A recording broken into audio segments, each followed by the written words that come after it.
Cannabis, frequently referred to as marijuana, is an exceptionally beautiful tall herb. Even amongst botanists, cannabis confounds one set description. Most today agree that the plant's genus is cannabis.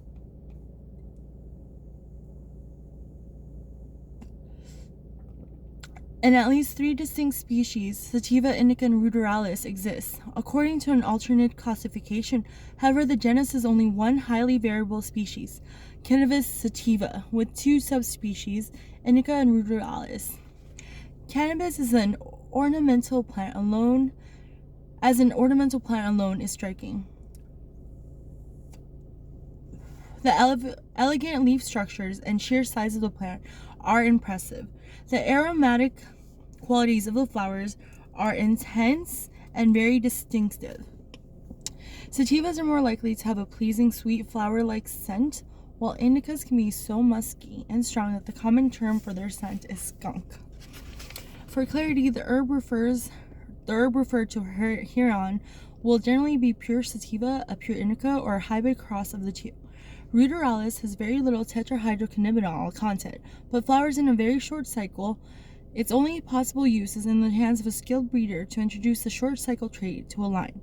Hemp is also considered to be cannabis, but it is produced for fuel and fiber and lacks high THC content, and is therefore differentiated from the medical or recreational types and their propagation.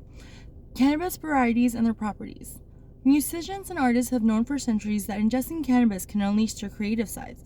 Physicians knew and respected its medicinal qualities, and people in general, sensation-seeking creatures that we are, have always appreciated its properties as an intoxicant.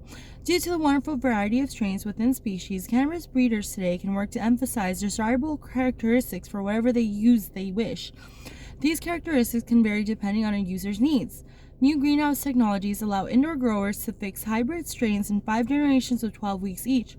In other words, cannabis qualities can be manipulated now on a greatly accelerated time frame, allowing hybridizers to move ever quicker toward their ideal strain. Hybridizing sativas and indicas can produce many variations on the observable effects of cannabis. Typically, breeders of medical cannabis tend to weigh the genetics toward indica, while breeders of high-end recreational cannabis aim for the more psychoactive properties. Growers breed and grow for very specific purposes in the 21st century. In general, indicas are more medical in their effects. They relax muscle spasms, induce restful sleep, stimulate appetite, and tend to create a calm, relaxed state of mind that users sometimes refer to as being stoned. Sativas are more cerebral or psychoactive and produce what is commonly known as a high that has more potential for connecting with the user's creative energies. Sativas are also used medically, but the more common medical use for sativas is generally for conditions such as depression and anxiety. Experimentation for patient relief.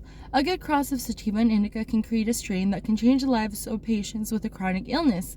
For example, exchanging an opiate like morphine for a hybrid cannabis strain that relieves muscle spasms and eases depression will generally make for a much happier quality of life.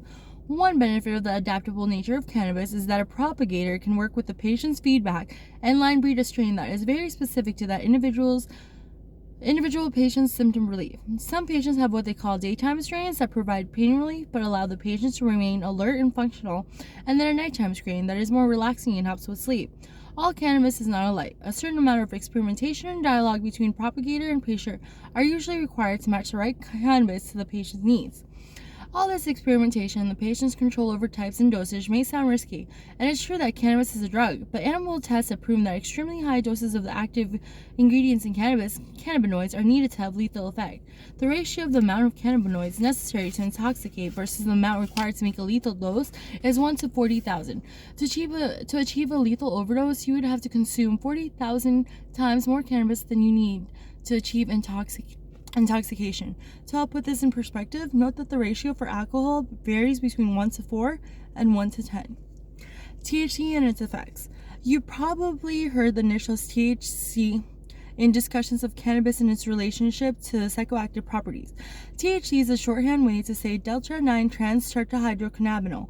It is regarded as the main psychotomimetic or intoxicating ingredient of cannabis. It occurs in all cannabis to some degree, in concentrations that vary from trace amounts in commercial hemp to 30% in very potent recreational strains.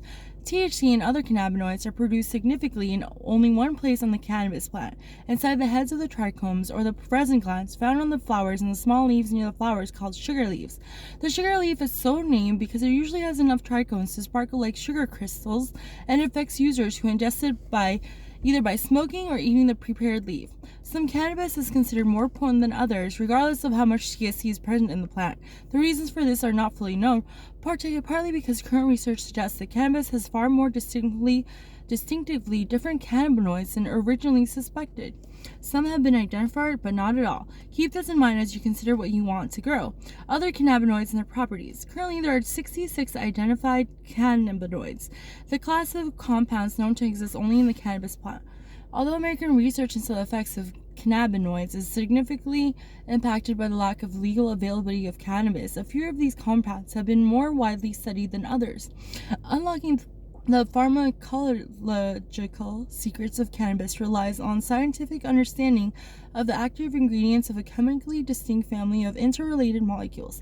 Of the known cannabinoids, there are 12 categorical types: cannabigerol, CBG, cannabichromene, CBC, cannabidiol, CBD, D9-tetrahydrocannabinol, D9-THC, D8-tetrahydrocannabinol, D8-THC, cannabicycle, CBL, cannabidiol, CBE, cannabinol, CBN, cannabinadiol, CBND, cannabitriol, CBT, methylation types, other cannabinoids.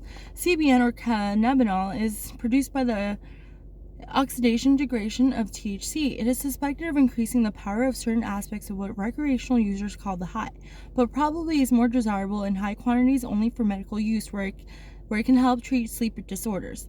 Recreational users are more likely to use cannabis for euphoric effects, and cannabis with high CBN is generally reported to make the user more drowsy than high. THC and cannabidiol are the two most abundant naturally occurring cannabinoids in marijuana.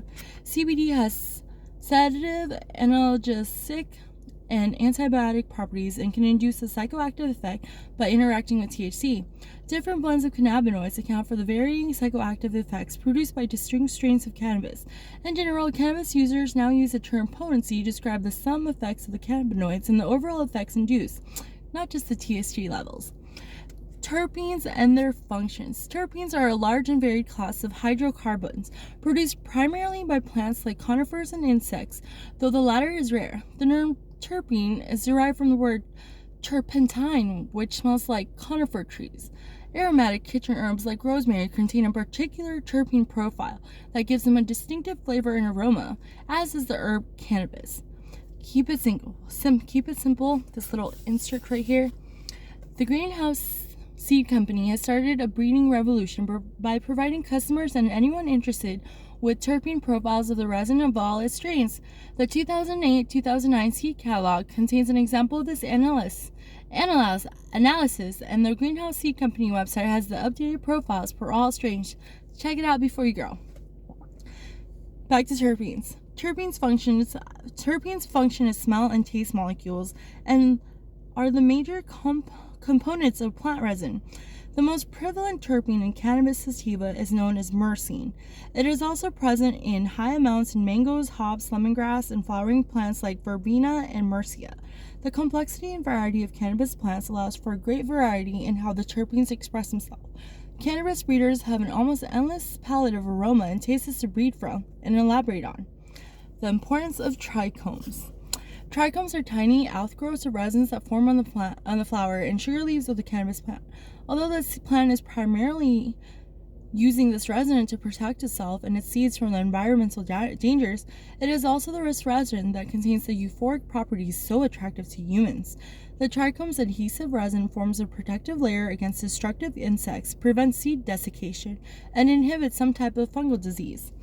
Trichomes also help the plant by acting as a sunscreen that protects against UVB light and help the plant stay cooler in the hot sun. Some claim that the resin makes cannabis less palatable to the animals. This may be true for some type of mammals, but hungry deer, elk, wild pigs, goats, and sometimes dogs all enjoy eating cannabis and will do so at every opportunity. Trichomes can come in as many shapes and sizes as there are strains of cannabis. Heavy trichome production is not necessarily an indication of a potent plant. The resins may not hold the THC and other cannabinoids needed for psychoactive effect. Growers, particularly outdoor growers, use trichomes as indicators of when to start their cannabis. Trichomes are very small, so they must be monitored daily using a jeweler's loupe, a small magnifying device, near harvest time. The most desirable coloration of the resin will initially be almost clear or only slightly amber. THC levels peak and begin to degrade soon after this coloring is achieved. If you wait too much longer to harvest the plant, the trichomes will darken and the psychoactive effect will be weaker. So cultivators must time their harvest very carefully while watching the trichomes. For survival of the cannabis plant overall, perhaps the most beneficial aspects of trichome has been their role in the seduction of humans. People have valued and propagated cannabis worldwide for centuries, primarily for its recreational use, with medical or industrial purposes taking a back seat. Humans continue to breed many variations into cannabis and spread different strains all over the world, both activities that will guarantee the widespread survival of this wonderful and versatile plant. So now that you know a little about what you want to grow, what other decisions do you need to make? Let's start by taking a look at where you'll grow your cannabis, indoors or out. And chapter 2 is going to be indoors versus outdoors. Thank you for reading with me.